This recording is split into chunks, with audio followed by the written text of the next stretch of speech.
interesave që mund të jemi, domethënë që nuk pra, na përkojnë me pikë bashkimi më në fund mes Brukselit dhe Washingtonit në këtë. Pa diskutim edhe ato që thanë pastrimi parave, bashkëpunimi i kësaj qeverie me krimin e organizuar, janë pikërisht ata që do të sjellin fundin e Tiranës.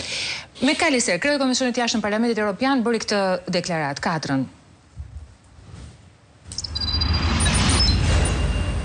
Shumë të rëndësishme janë dhe ato që përmendi zoti Gahler, të gjithë mangësitë që u vënë re gjatë misionit vëzhgimit, si gjatë këtyre zgjedhjeve të fundit, si për shembull mungesa e një fushë loje të pabarabartë, kontrolli i media. Mendoj se ishte gjë e mirë që kishim këtë pikë në agjendë, ndjekjen e misionit të vëzhgimit të zgjedhjeve. Zakonisht e bëjmë këtë në Komitetin për Demokraci, por për shkak të ndjeshmërisë politike rreth Shqipërisë, ishte mirë që e trajtuam edhe në këtë mbledhje të Komisionit të Punëve të Jashtme. Shqipëria do të mbetet në agjendën tonë. Po hym në fazën e të shqyrtimeve për misionet tona jashtë zhvendit në vitin 2026. Do të sugjeroja që patjetër në gjysmën e parë të vitit 2026 të udhëtojmë drejt Ballkanit Perëndimor dhe Shqipëria duhet të përfshihet patjetër.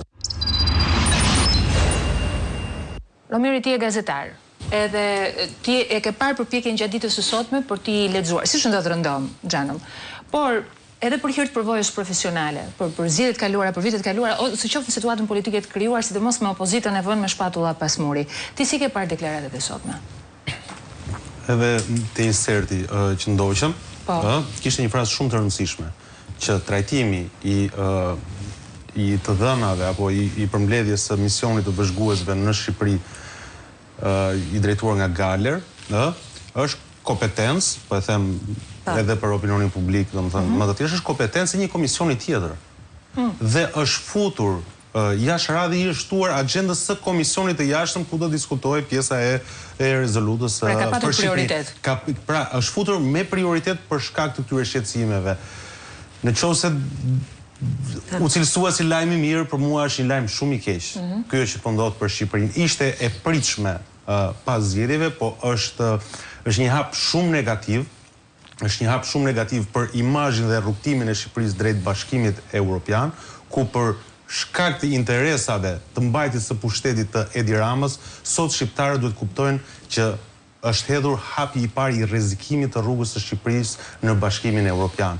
Eurodeputetët dhe në rezolut ishte shkruar në atë mënyrën pak më të moderuar, por edhe eurodeputetët e thanë në mënyrë të prerë, të qartë, që Shqipëria drejtohet nga interesat e krimit, nga interesat e pastrimit të parave.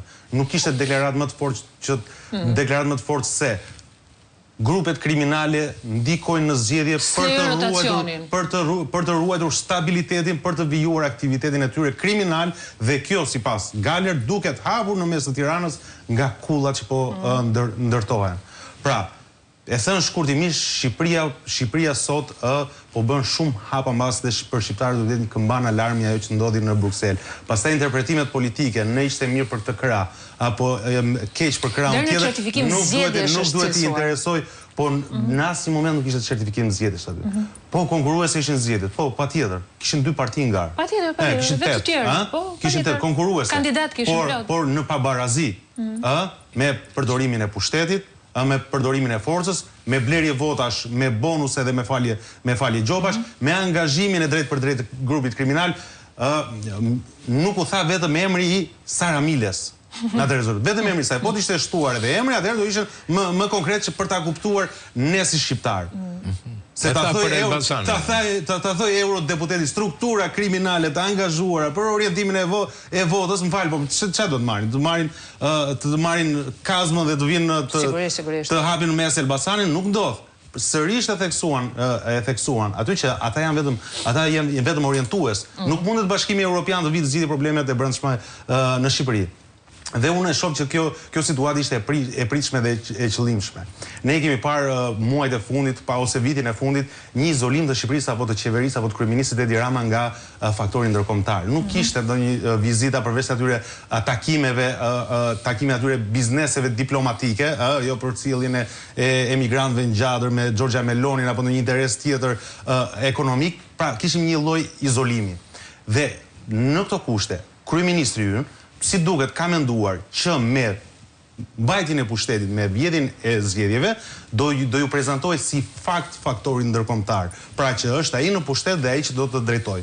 Por ajo që është gjë e mirë është që faktori ndërkombëtar sot nuk po njeh pushtetin e Edi Ramës, por kishim në fillim reagimin e Shtetet Bashkuara të Amerikës, që ishte goditje shumë e fortë që për zgjedhjet. Duke mos bërë urimin personal. Dhe jo vetëm urimin, por për pjesën e minimit të proceseve demokratike për zgjedhjet ishte shumë e rënda, ishte drejt për drejt, sepse kisha një diskutim me kolegun ton Bledian Koka, sepse deklarata ishte bërë diku tjetër me një qëllim tjetër. Dhe diskutimi im ishte thash, po është nga këto shpërndarje që kemi parë zakonisht që bëjnë ambasadat që nuk kanë lidhje dhe bën verifikimin. Kjo deklarat, a ishte publikuar nga ambasada në Kosovë, në Maqedoni, në Serbi e vende tjera, nuk ishte publikuar. Ishte publikuar vetëm për Shqipërinë.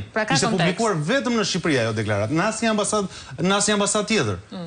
Dhe sot na vjen edhe qëndrimi i Parlamentit Evropian që është këmban alarmi.